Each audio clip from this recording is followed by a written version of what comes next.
Nämä uudet rokotteet, Pfizerin ja Modernan juuri käyttöluvan saaneet, on nerokkaita täsmärokotteita, koska niissä ei ole yhtään mitään ylimääräistä. Eli siinä rokotteessa on ainoastaan ja vain tämän viruksen piikiproteiinin eli avaimen valmistusohje, eli semmoinen lähetti-RNA:n pätkä, joka ei ole elävä. Että se rokote ei voi koskaan aiheuttaa tautia, koska se ei ole elävä. Se pieni resepti, jolla tätä avainta tehdään, niin se kuljetetaan sen pienen rasvapallon sisällä ihmisen soluun ja se solu ryhtyy valmistamaan viruksen avaimia. Ja kun ihmisen puolustusjärjestelmä sitten havaitsee nämä valmistetut vieraat avaimet, se tuottaa tätä vasta-ainetta eli liimaa, joka pikaliiman tavoin tukkii tämän sitten hyökkäävän viruksen avaimet. Ne ei enää pääse sinne solun lukkoon ja näin tautia ei tule.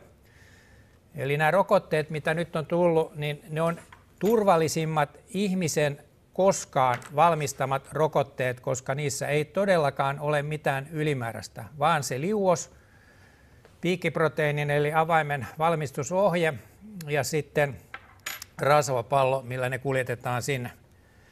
Ja tämä resepti, eli tämä lähetti-RNA eli mRNA, se on niin hauras, että jos se putoisi tuohon pöydälle yksi tippa sitä, niin se tuhoutuu muutamassa minuutissa. Se on siis täysin vaaraton.